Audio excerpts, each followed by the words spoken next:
지금 듣고 계신 노래는 여러 버전이 존재하는 대한제국의 애국가 중 한 곡을 현대식으로 편곡한 것입니다.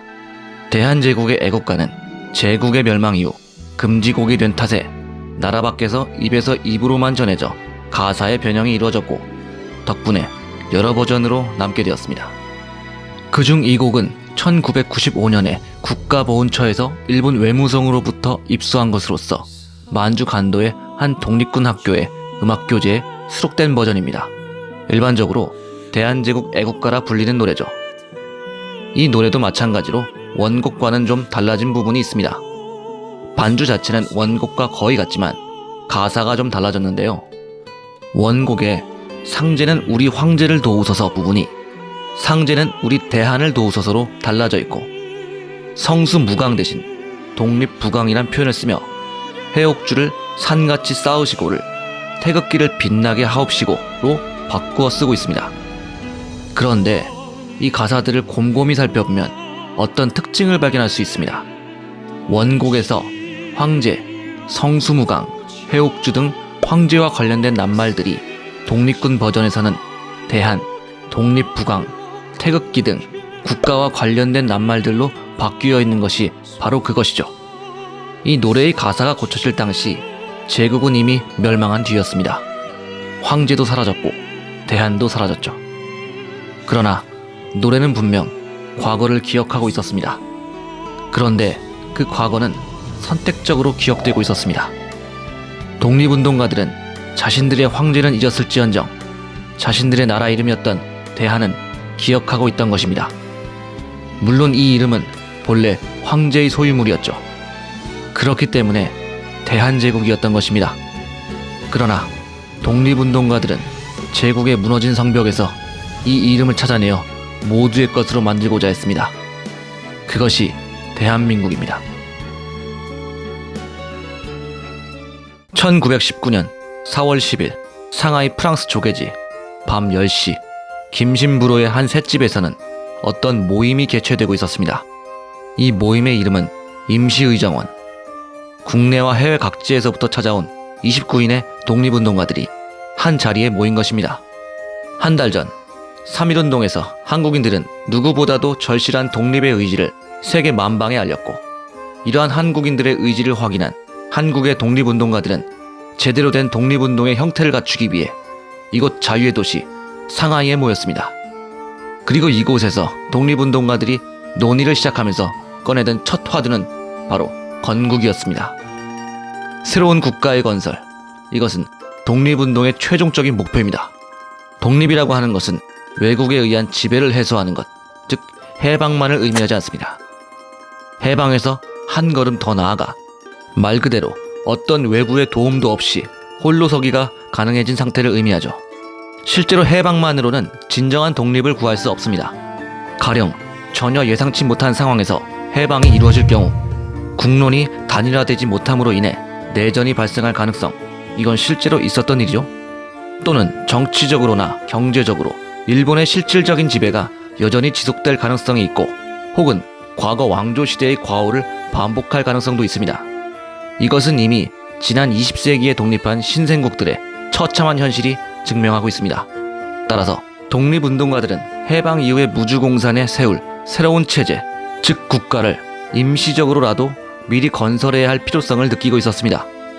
따라서 이날 새로운 나라의 국호 제정 논의가 가장 먼저 제안되었고 이를 두고 29인의 격론이 이어졌습니다.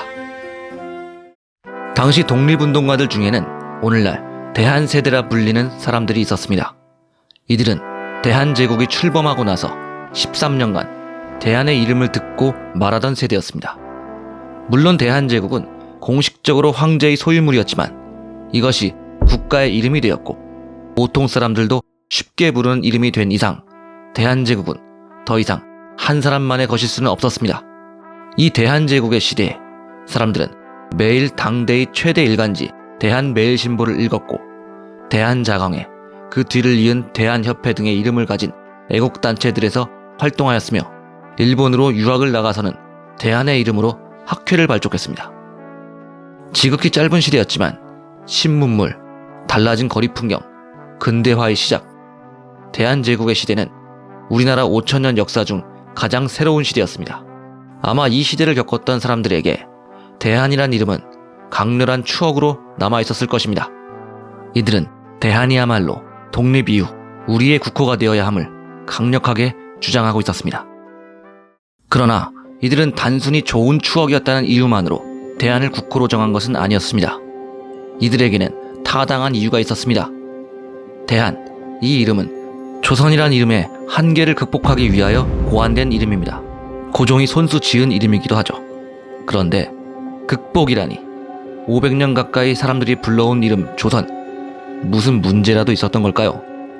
제가 전편에서도 설명드렸지만 일단 조선은 명나라의 황제가 허락해준 이름입니다. 즉 태생부터 이 이름에는 종속의 메시지가 담겨있던 거죠.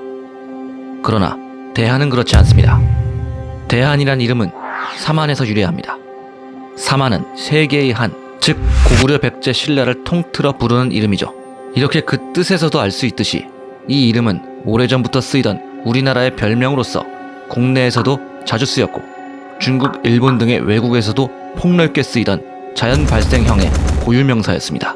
또한 과거 어떤 외국의 군주로부터도 선택받은 바 없는 이름이기 때문에 자주 독립적인 이름이기도 했죠. 이후 사만은 일통되어 단 하나로서의 사만이 되었고 시간이 흘러 이 한은 숫자 3을 넘어 더 많은 것들을 포괄하게 되었습니다. 이 시점에서 고종은 3 이상의 수식어가 필요하다고 보았고 이에 사만에 3 대신 대자를 붙여 대한이란 이름을 장명해낸 것입니다. 이렇게 대한은 우리의 자주독립과 고유의 역사를 상징하는 말로서 탄생한 것입니다. 그리고 여기에 더해 독립운동가들은 대한에 되찾음이라는 메시지를 불어넣었습니다. 불행히도 이제 대한은 일제에 빼앗긴 이름이 되어버렸기 때문이었죠. 경술국치 이후 대한은 일제에 의해 말살당했습니다. 대한 말살작전, 이것은 대한을 다시 조선으로 되돌리려는 일제의 흉기였습니다. 일본은 조선이란 이름을 상당히 좋아했습니다. 과거 명으로부터 허락받고 청이 그 뒤를 이어 인정해주던 이 이름, 이를 일본 제국이 승계하는 것에 불과하다. 늘 있어왔던 사대주의가 쭉 이어지는 것일 뿐 조선인들에 대한 우리의 지배는 정당하다. 일종의 가스라이팅일까요?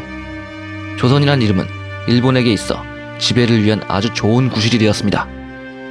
일제의 기관 한국통관부가 조선 총독부로 거듭나는 것을 필두로 대한 말살작전이 개시되었습니다. 민족언론 대한매일신보는 사장 베델의 사망으로 힘을 잃고 일제에 매각되어 조선 총독부 기관지로 전락하였습니다. 대한신문은 한양신문으로, 대한민보는 그냥 민보로 개명한 뒤 두 신문 모두 하루를 발간하고 다음날에 폐간되었습니다. 대한민보를 발간하던 대한협회도 바로 해산당했습니다. 이제 한국인은 모두 조선인으로 돌아갔습니다. 일제에 순응하지 않는 조선인은 불령선인이라는 칭호를 하사받았습니다. 여기서 불령은 지배의 원한을 품거나 난을 일으키는 것을 말하고 선인은 센징, 조센징을 의미하는 말입니다. 일제에 있어 한국인은 과거의 전근대적 조선인으로 돌아가야 할 자들이었습니다. 일제는 역사의 수레바퀴를 다시 뒤로 돌이키려 했습니다. 조선, 종속의 역사, 일제가 그런 의미로 이 이름을 사용한 이상 대한세대 독립운동가들은 결코 조선이란 이름을 받아들일 수 없었습니다. 비록 한 전제군주의 아이디어에서 시작된 표현이지만 고유의 의미를 가졌고 자신들의 염원도 함께 담을 수 있는 이름 대한을 독립운동가들은 되찾고자 했습니다. 1919년 4월 10일 상하이의 임시의정원에서는 국호를 두고 갑론을박이 벌어지고 있었습니다. 사실 모든 독립운동가들이 대한을 원하는 것은 아니었습니다. 반 정도는 조선을 다시 쓰기를 원했습니다. 이들은 아예 국호로서 대한에 반대하고 있었습니다. 이날 대한 반대론자 여운형은 다음과 같이 말했습니다. 대한은 이미 우리가 쓰고 있던 국호로서 그 대한 때에 우리는 망했다. 일본에 합병되어 버린 망한 나라 대한의 국호를 우리가 지금 그대로 부른다는 것은 감정상으로도 용납할 수 없다.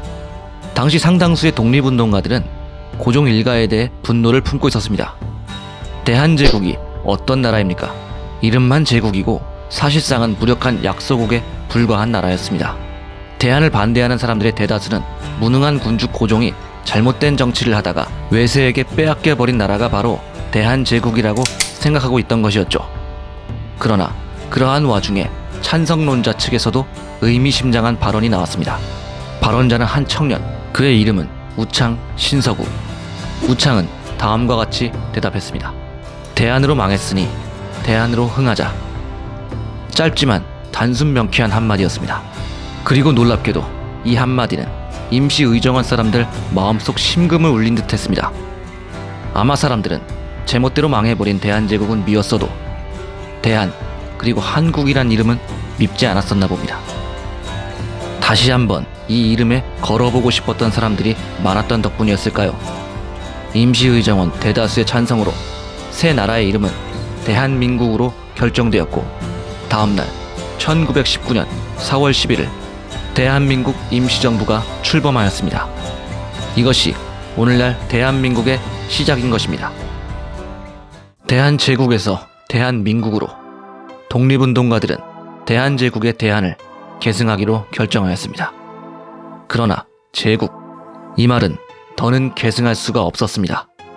한국인 모두가 대한을 원하게 된 이상 대한은 더 이상 황제 혼자만의 것이 될 수는 없었습니다.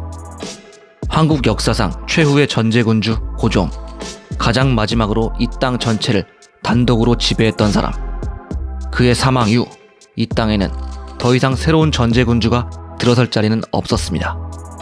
한반도의 역사가 시작된 지 반만 년이 지나서야 우리는 민이라는 것을 발견하게 된 것입니다. 이제 대한은 민국이어야만 했습니다.